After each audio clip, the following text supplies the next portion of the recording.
Welcome to the Mindfulness Podcast. This is Dr. David Black. My guest today is Dr. Rebecca Crane, professor of psychology at Bangor University in the United Kingdom. There she directs the Center for Mindfulness Research and Practice. She is a certified MBSR teacher as well as a lead teacher trainer, so teacher of teachers for MBSR and mindfulness-based cognitive therapy and probably other programs that we'll talk about. Her research focuses on clarifying best standards for teaching, best adaptations for teaching of mindfulness programs. She authored the book Mindfulness-Based Cognitive Therapy, Distinctive Features in 2017, and recently co-edited Essential Resources for Mindfulness Teachers in 2021. Welcome, Dr. Crane. I have a personal love for teaching, so this is going to be a fun topic for me today. I've been teaching for 17 years at the university level, undergraduate, master's level, Ph.D. level, and there's just something inside me that burns to teach. It's not something I think you can really control, and I'm sure there are a lot of people out there like this. They want others to be their best selves, and in doing so, we're always on ourselves to get it right, to get the best curriculum, to deliver it the way that really can have an impact. Maybe we're misguided in ways sometimes. Maybe we're not doing it right. And that's kind of your job. So tell me about this work you've been focused on, like how to make a program right. What does that mean? Thank you, David. It's a real pleasure to be with you. And likewise, I think I feel at my most alive when I'm in the teaching space. And just really feel endlessly passionate about the process and about investigating the process and discovering how we might make it more optimal. So it's, just a real pleasure to engage in this conversation with you. And so we've had a Center for Mindfulness at Bangor University since the early 2000s, and we came about because Mark Williams was developing MBCT and researching MBCT here. And the question that was coming towards him at that time a lot was, how do we train? There's something here that we want to bring into our context. So, how do I become an MB whatever teacher? And at that time in the UK, there was no training available. And so he wanted to begin to develop ways of training. And I'd been involved in the process of the trial delivery. I was working locally, clinically, and had a long mindfulness practice. And so he invited me to join the team at the university to help solve those challenges of how do we begin to focus on this question of training others to offer this. So that was the beginning.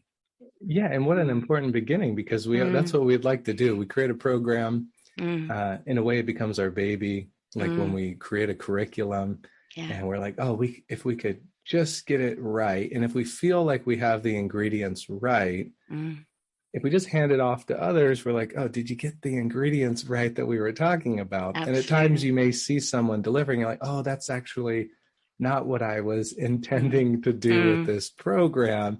And from a teacher's perspective, you want things to be just right. So in your work, you talk about things like fidelity, integrity. What do these terms mean for the general public when we're trying to get things just right? Yeah. So, it's a really interesting question, what fidelity means in the context of mindfulness interventions, because generally speaking, fidelity means getting the contents right.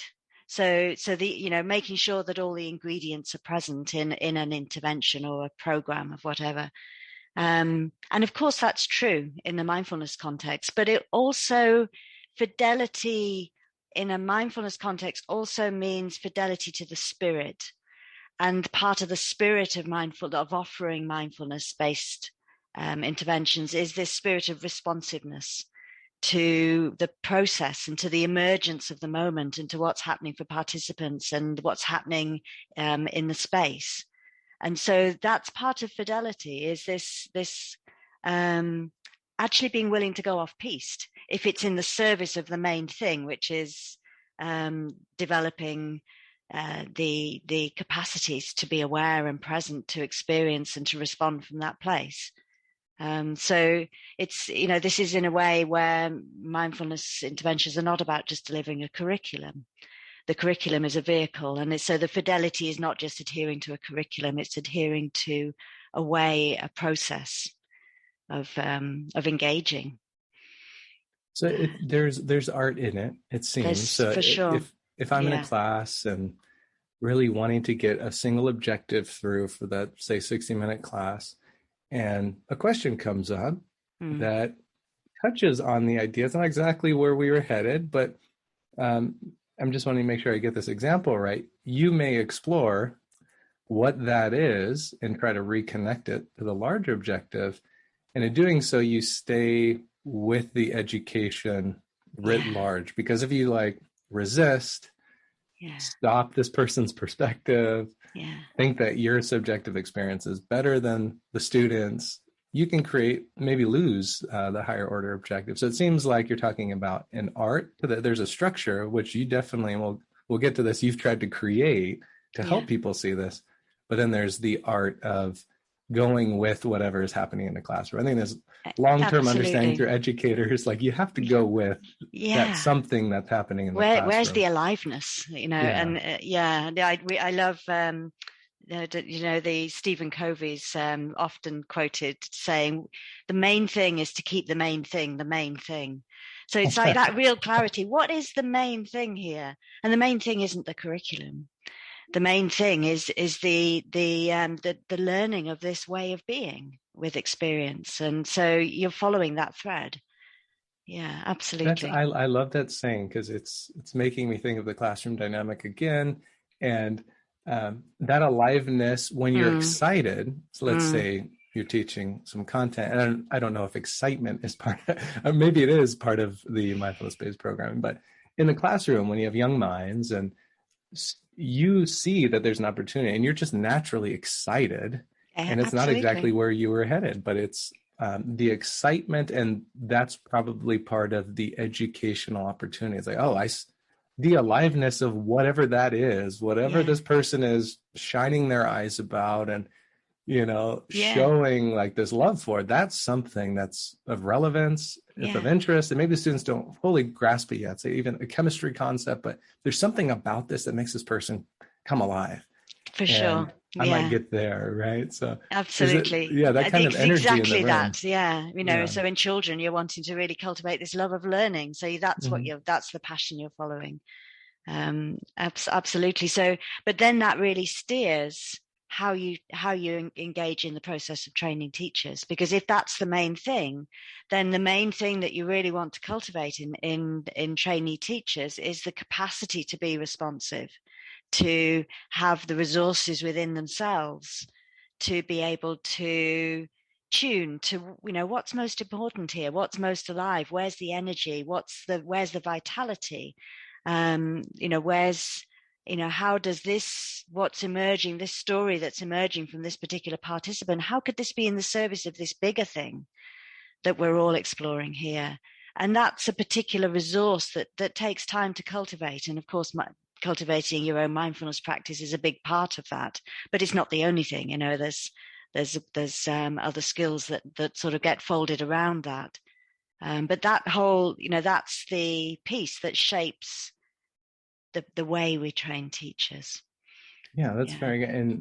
And this idea that the teacher has to have their own depth of practice, I think, is also associated with depth of knowledge that people who teach over the years can accumulate. And because when they see the opportunity for these things to arise, like whether it be the joy of learning, the content itself, the teacher, from my perspective, sees all the levels that are underlying this question that the individual hasn't yet seen. And so it's making me think, when you said that, like the personal practice, so you can see those levels, and you're like, oh, the person is here now. This is where they are. This is where their mind is. How far can I dig with this? Because you can see those various levels from working with people through the years, like, oh, they usually would transition to this new level of knowing, awareness, and how do we get there? And so could Mm-hmm. you talk about, is that relevant? I'm just, I'm Yeah, thinking about totally. knowledge in the Yeah, classroom and trying to get a curriculum, and where you're talking about mindfulness-based practice. yeah, How does the teacher, through practice, yeah. come to know something similar to that illustration? And why is it Yeah, absolutely. useful? Then there's so many dimensions to the piece that you've just explored. That there's a huge relational dimension of knowing, really discerning in the moment of connection with one particular participant. How far do I go with this in this moment? So you may be seeing depths that actually don't feel appropriate to engage in, either because it's not the right stage in the learning process or because of the vulnerability that that person is showing in that moment. So there's that whole discernment. And then there's the other piece that you're pointing to around that, that mindfulness practice is, of course, a very experiential engagement. And surrounding that is a whole body of understanding of what it means to be human and what it is to suffer, and how the processes that are inherent within the human process actually drive that suffering, and what are the places where we can intervene with that. And so there's a whole conceptualization, a whole body of teachings that surround the practice that are embedded, as we develop the practice and engage with the teachings. And of course, a teacher of MBSR or MBCT is drawing from contemporary understandings as well as the traditional teachings within the Buddhist context. So there's there's this whole body of wisdom that as is the teacher is aware of, and as a participant is coming with their process, there's this sense of helping them to explore, but exploring from a context of recognition of these processes. It, in some senses, it's an open exploration, because you're not wanting to prejudge or preempt the immediate experience of that person, but it isn't random either, because that there is this sense of recognition of universal processes. So it's like, how does this personal story that's emerging in this moment give us some insight into these patterns that actually every human at some level knows, and how can this conversation serve to kind of shine a light on those processes? Yeah. But in the emergence of the moment, I've been thinking about this a lot lately in my teaching, because early in a teaching career, I don't know if this is the same for everyone, but like you feel that there's something to do. Like, I have to convey this information. Right? Yeah. And it's my goal. And I fail if I just don't get this across. Like, I have to tell people something to do. Mm-hmm. And I think in the evolution as an educator and in the teaching career, you realize this openness that you're talking about in that moment, you show up, and of course you need structure. Like there is something to be accomplished today with intention, with the teacher type attitude, but there's nothing like to do. You're not like forcing people to know things. It's showing up, and you yourself are kind of the vessel where that doing can happen on. It's like you show up to the classroom, and I'm going to present some things, and I'm not sure where it's headed.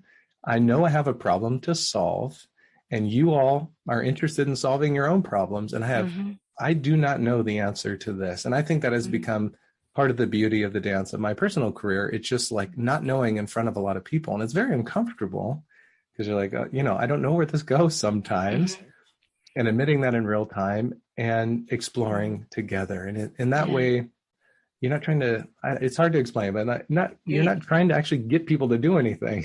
You're trying to show yourself as a model for being confused and uncovering. Beautiful. Right? I love the way you've articulated that. It's really beautifully expressed. Yeah, there's this sort of dynamic where, of course, the teacher is coming with knowledge and experience and, to some extent expertise, but actually in that moment, the only person who really knows about the experience that's been expressed is the participant themselves. And so just as you're expressing, is this, the teacher's role is to just really help that unfolding, and to be alongside while the participant reveals to themselves their own wisdom, which is already inside of them in some way. And I think that's sort of the other piece you're pointing to, is the sort of development, the very natural developmental trajectory for all of us as we engage in teaching. And it's not a linear thing, we cycle around this in all sorts of ways. But in the earlier stages, almost necessarily there is more of a kind of almost mechanistic doing sense that has to happen while we learn the ropes and engage with the curriculum and learn some of the logistics and get the contextual knowledge that's necessary. And all of that is taking attentional resources, which in some ways makes it harder for us to be sort of embodied and present fully. But as we just get familiar and more at ease with the process, there is a way in which we can let go of a lot of that, and it becomes embedded within us on a sort of almost a visceral level, and the intuitive capacities that we have become more available, and we can just flow with things. We can trust that our own experience and knowledge is within us, and we don't need to hold it in mind in the moment, because it's available when it's needed. So there is much more available within us to be present to the process in a much more wholehearted way. And this is what you see with more experienced teachers. There is this greater fluidity and flow, and often a sense of them, actually not following the rules as such. It's much more emergent. Very nice. Yeah. When we can embody that concept that we're trying to get across. I like your point. It's we're less thinking about what we're supposed to be doing. Yes. More showing the thing we're trying to convey. Yeah. And so you bring up multiple points. Many years, this last decade, you've put out a lot of work. I've been following this work. And parts of the integrity of a program we might just want to cover, because there's three. You kind of bookmark it into three: adherence, differentiation, and competence.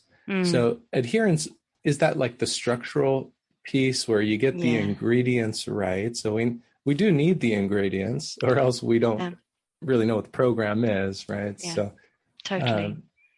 So this is the curriculum piece. Maybe we'll start there in the adherence section and getting a curriculum across. What do you think are major lessons learned just for this one?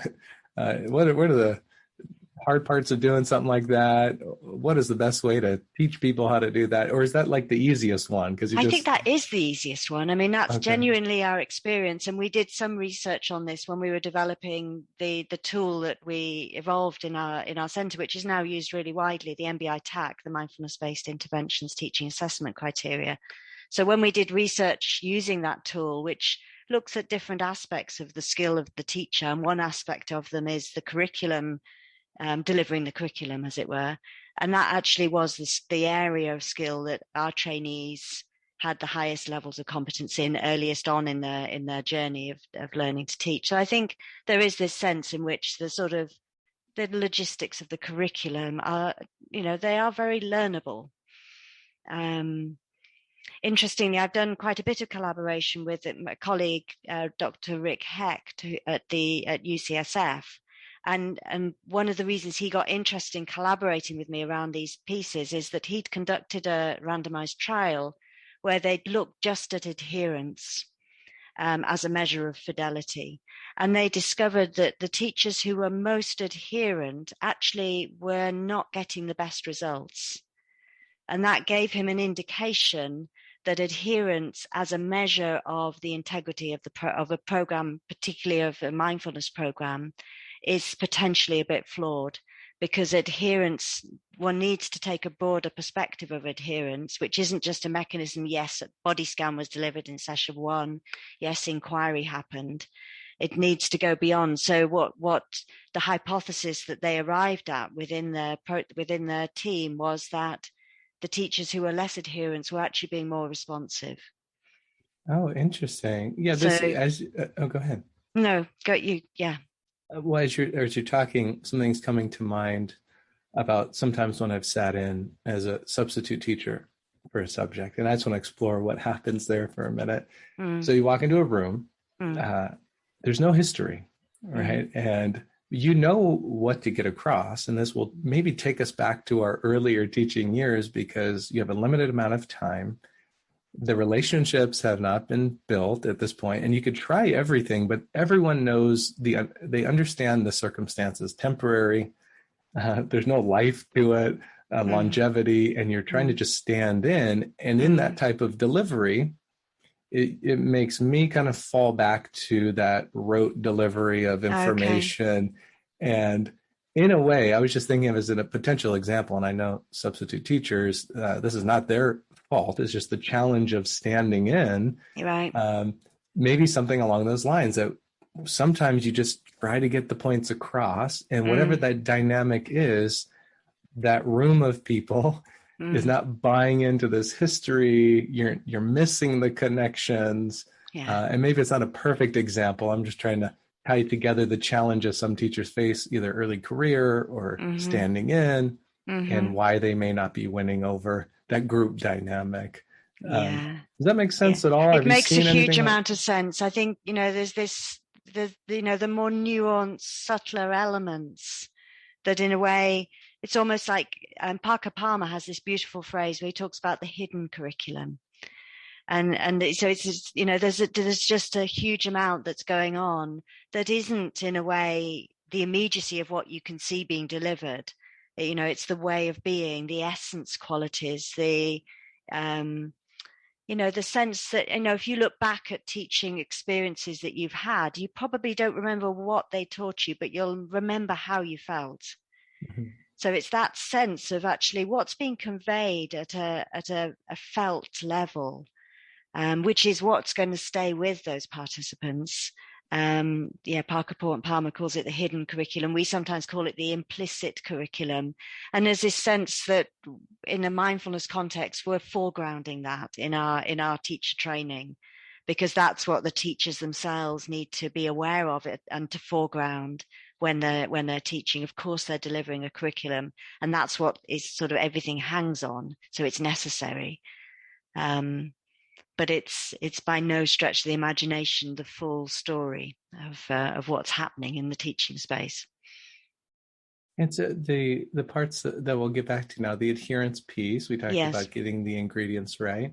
Then there's this important, the differentiation piece, right? The degree to which the approach can be distinguished from other approaches. And this is especially important when in the science world, we're trying to make sure we're only giving people the independent variable or the program that we're intending to give. So based on all this experience you've accumulated through the years, when do you see the problem with differentiation happening, and how do you reel people back in? Yeah, well, I think it can happen a lot because of this piece that is so important, which is that people need to teach from their own experience. But one of the hazards of that is that, some people, you go off on a weekend workshop and you discover this new way in, or a new style of practice, and you want to share it with everybody because it's had such a profound influence on you. And so you want to integrate it into your mindfulness-based stress reduction teaching, but it doesn't actually belong there. It's not part of the segueing that has been really carefully thought about in that particular curriculum. So this sort of dropping in of elements that people are drawing from other places, which don't really belong. Sometimes there is a really good rationale for adaptation, but that needs to be based on a really clear understanding of the intentionality of the program, the participants, the context, not on some sense that the teacher has of something that has really moved them or influenced them in some way. So it's like, where's this addition coming from? What's the rationale underneath it? And I think this risk of drift is quite significant. and so how do we find ways within research and practice to get clear, what does belong and what doesn't belong. And this was part of what we were aiming to do with the warp and weft paper, which was in a way to sort of highlight the key ingredients that are absolutely essential if you're calling any program a mindfulness-based program. And then there are some variable ingredients, but those variable ingredients can be woven in, but they need this very clear rationale and understanding. And my colleague Eric Laux at Brown has just written a sister paper to the warp and weft, which is about that adaptation process and when and how one does it, and what might be the weft ingredients, the variable ingredients. So it's just the care and thought that needs to go around that is significant. And my learning on those different papers that came out, because I tried to wrap my head around these different issues that have come up, and one that seems to stand out as an example, and you've seen this more practically in the delivery, so you can educate me more on this. So if you're delivering like a mindfulness-based stress reduction program, there is no cognitive behavioral content, as like it should not be a psychotherapy, seeing thoughts and revising those thoughts, trying to change thinking patterns, recognizing thinking behavior link and altering that. So do you want to just use maybe that as the example? Like if you're delivering MBSR, what territory don't we head into in the way we're using our mind and attention? And from the teacher's perspective, like the ways in which you're working with people, you're not kind of doing certain things with them. Yeah, what might that look like? Yeah. So there's a raft of very beautiful strategies that are used in CBT therapy, which I think you're referring to here, which are very much designed to help people see and challenge various thinking patterns that are not helpful.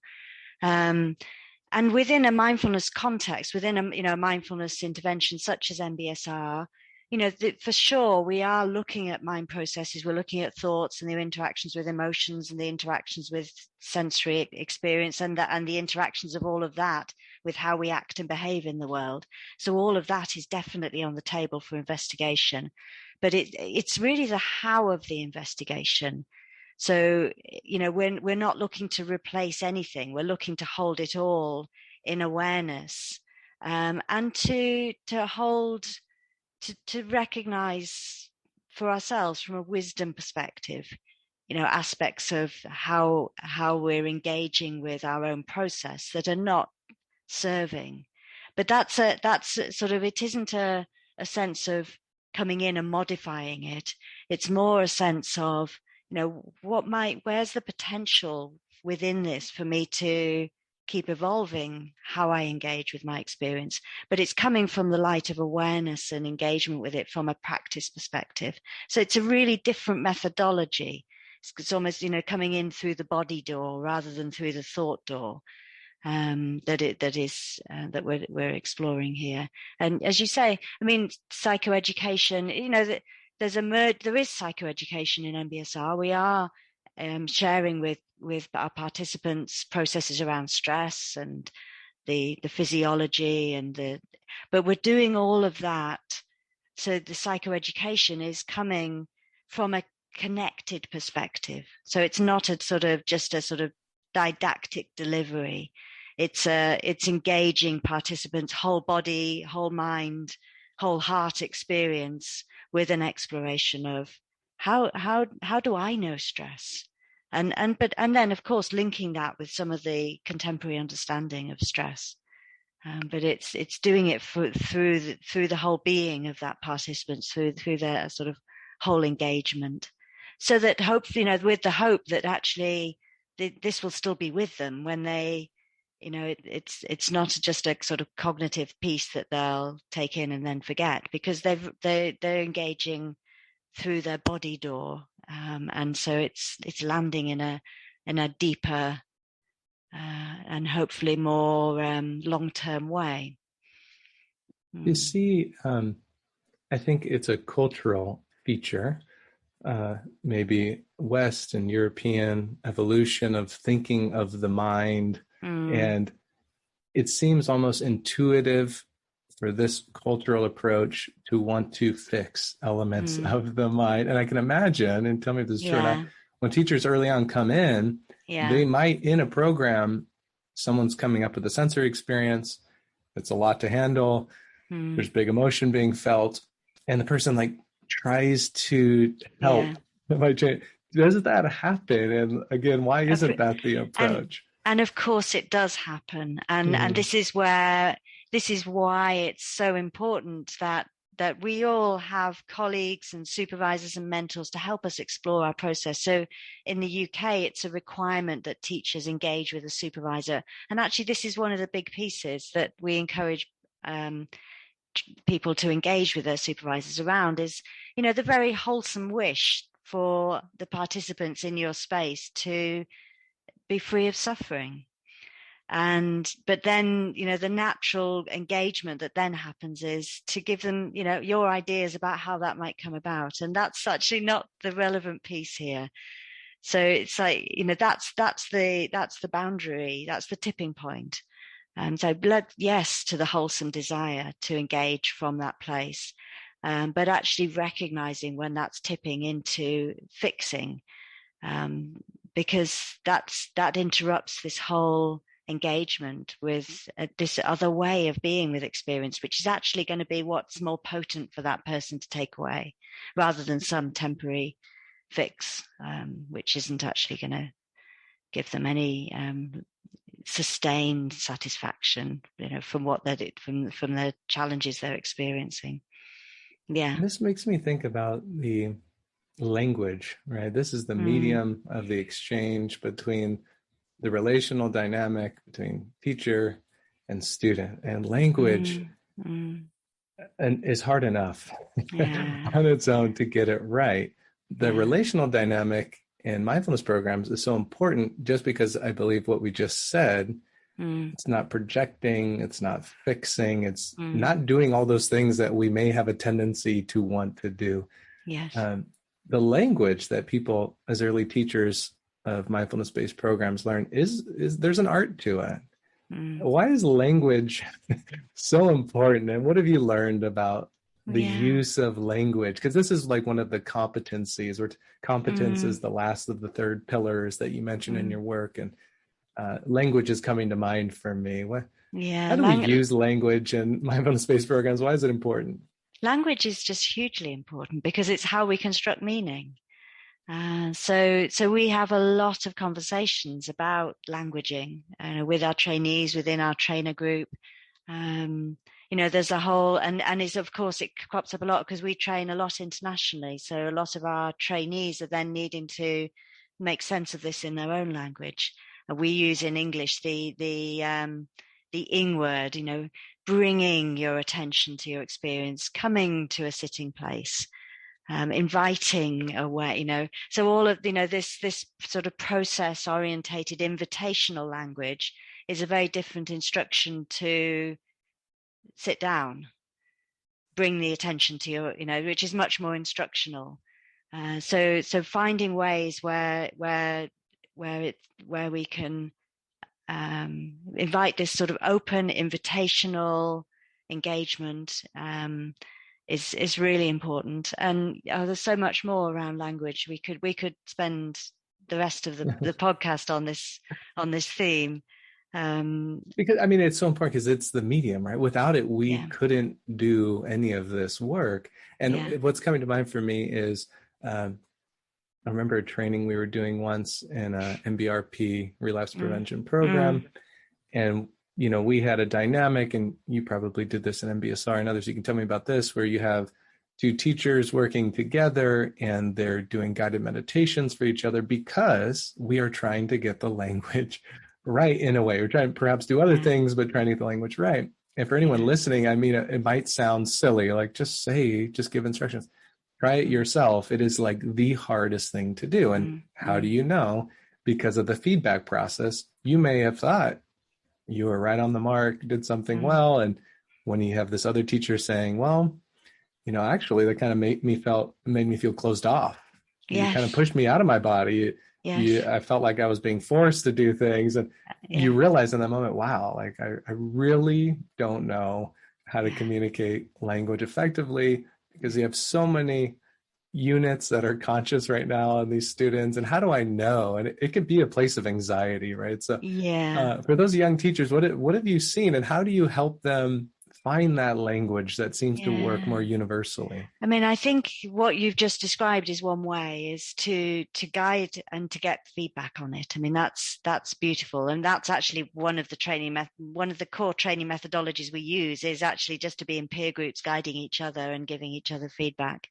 And there's now the whole new understanding around trauma sensitivity has really shifted our practice just in the last 5 years. We've always been reflecting on language, but there's been a big shift in our thinking, and I think in the whole field's thinking around ways of languaging things and ways of framing things that are, might inadvertently be excluding certain groups of people who've experienced trauma, or certain groups of people who are socially marginalized in some way.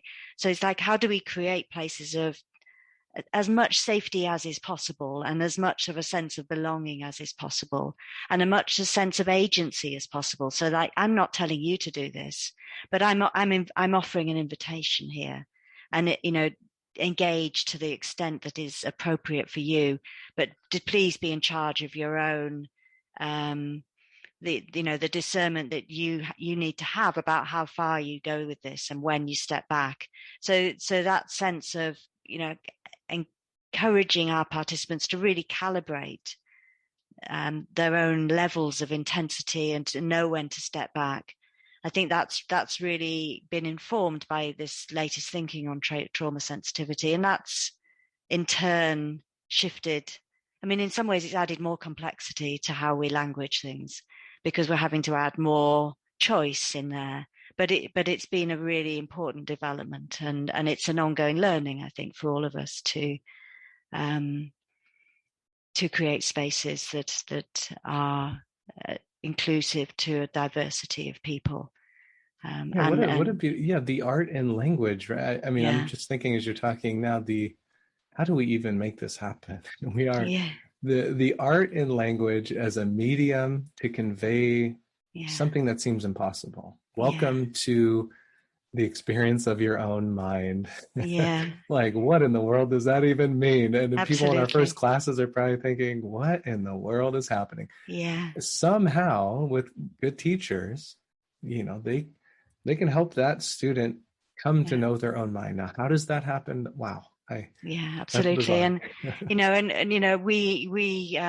We do engage with people before they say yes to coming to a mindfulness course, to give them as much information as possible about what to expect. But actually, the truth is, there's no way they can really know what this is about until they actually start engaging in the process themselves. And then, this is where I think it's very different having a teacher to learning mindfulness on an app. That there is this relational connection that I think is absolutely vital to enabling people to move into this with a level of depth that is going to enable them to take away something that is of lifelong significance. And I do think apps also have their place, but I don't think they would ever take people in a way that that engagement with a teacher can take people. And it's sort of something about actually having that relational connection that really gives people a sense of doability, confidence in staying with a process that will inevitably be difficult, because it, by definition, this process is going to take you to the places you really don't want to go to.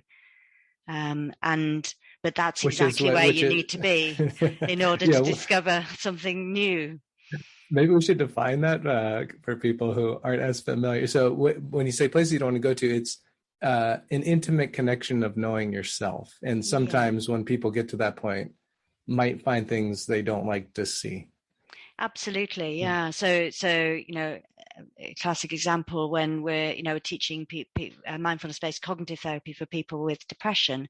So when they're in remission from depression, the very last thing they want to do is to bring to mind the processes of mind that the difficult thoughts that tend to come with depression and the painful emotions that come with depression.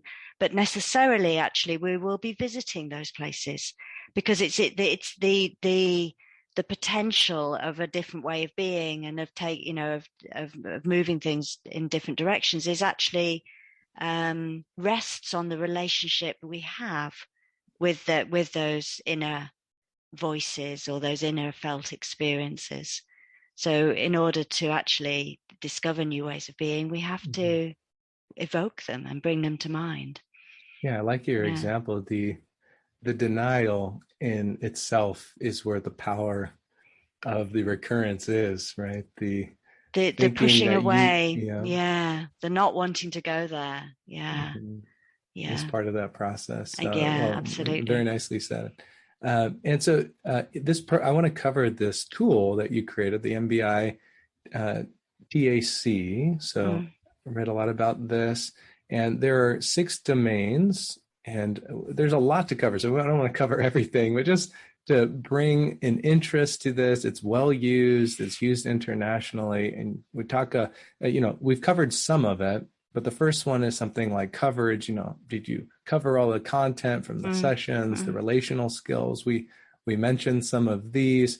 I like what you said here in the relational skills piece, because you talk about co-journeying. It's this highly participatory process. And I think we got to it. Is there anything else you want to talk about this co-journey? Because from a teacher's perspective, the reason I love that term is because when I show up to a class, I also want to learn. Like, I am there because if I'm by myself, I can't learn as much. Yeah. And so if you have that in your heart, like this passion to be, I'm showing up because I also have something to gain. Right. Is it that, and what else? Absolutely. So one of the descriptors in the whole description around the relational domain is this sense of mutuality. So there is, it's so important that the participants feel that the teacher is sitting alongside them. We don't sit in a circle for a random reason. We sit in the circle because it really embodies this sense that we're all here together in this human condition. And we're all, as you said at the beginning of this interview, we're all fumbling along in some way, discovering and finding out different dimensions and aspects of what it is to be human. And here we're going to fumble together. And of course, the teacher's bringing something particular, and some experience in how to fumble. But there is this mutuality in that process, which is vital. And the sense that, we're asking a lot of these participants in their engagement. It's really hard work. It's intense in terms of the time commitment, but it's also intense in terms of the challenge that it will bring up and the ways it will press every button that you have. And so the teacher isn't decreeing that others will do this. They're also engaging in the same level of time commitment and willingness to actually inhabit their experience, including the difficult dimensions of experience. So yeah, this kind of mutual willingness is really important.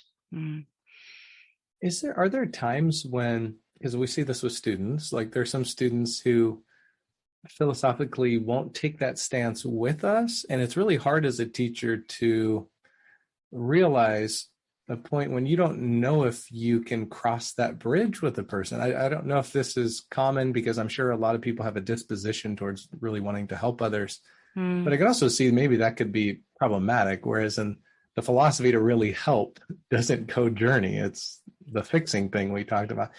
Does this come up, and what's a good way to handle it?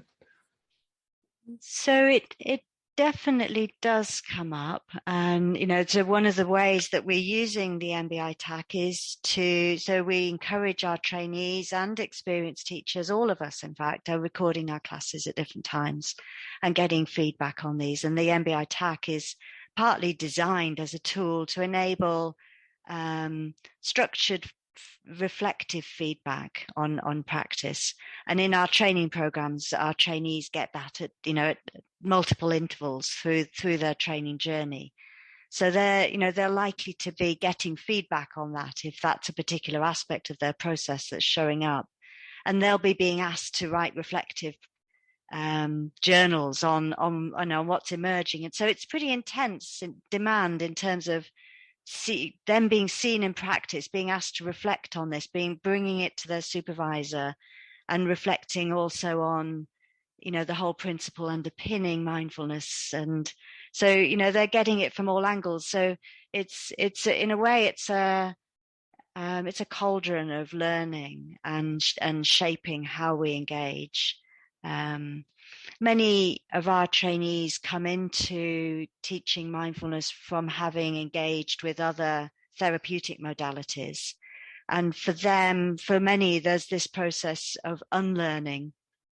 There's some things that are very helpful in other modalities, but not necessarily helpful in this context. And often, there's a huge appreciation around that, but habits die hard. So it's kind of, just often for people a learning process to see themselves again and again tripping into old habits. And it's often, for all of us, these habits come up, particularly at moments when there's stress, or we're not sure what to do. We all have particular defaults that we'll go to at those moments. And for many who've had particular trainings, it would be to go into a fixing, telling, directive, instructional mode. And you could feel that. Maybe it's with experience. There's a different feel, and I catch myself. Luckily, catching myself more and more quickly. Right. Yeah, in those moments, you're like, wait, what is happening right now? This is not lovely. This is not what I came here to do. This is not kind of my approach anymore. Yeah. And often I will offer this up, and I think it just takes confidence to know that you can sit with something and be uncomfortable. Just be opening to the group. I don't know how to answer this right now. I really have no idea. Beautiful. Yeah. I have no idea how to approach this. But you know what? Maybe I will, because there is part of you that is being honest. Like, maybe I will actually. Let me think on it more. Let me research something a little bit more. Let me talk to other teachers. And that always something feels right about that. That tension in the chest or whatever it is because I think it is a return to that doing. It's like, okay, I'm just going to accomplish this. And by doing that, I'm going to prove I figured this out. Exactly. It just feels so gross. As you move into your career, it's like, it doesn't feel right. Why do I even want to do that? It's a disharmony to what we're doing. Yeah, I love that sense of what you're saying. You can feel it, but you can only feel it if you're aware. And that's where the practice is so important. And this was my training. So when I was training originally in Bangor with Mark Williams, he would be recording my practice and we'd sit down together and he would press the pause button and say, tell me what was happening for you in that moment. Can you go back to actually the feel of it in your body? And we, our ideal is to do this with our students as well. And, to help them have that same level of reflective process using videos, or using their memory of experiences when they're talking with supervisors. So a great supervisor would be inviting just that, the trainee would bring to the supervisor, an awkward moment in the teaching, and the supervisor would help them unpack it in terms of the thoughts that were going on in that moment, the emotions, the visceral feel, actually, what did you do?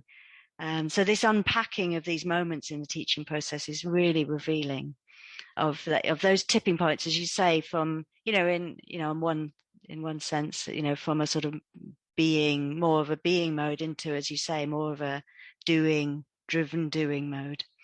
A question that's coming to mind when that occurs is, what am I forcing to happen right now? I think that's the thinking that attaches to whatever that emotion is. Like, what are you trying to force into the world at this moment? And once you ask that question, you're like, oh, maybe I shouldn't be forcing anything into the world Right. in this moment because we're not uncovering, we're not being curious, we're Yeah. not exploring together. I somehow know something you need to know. And that's Yeah. when it just turns gross for me Yes. personally.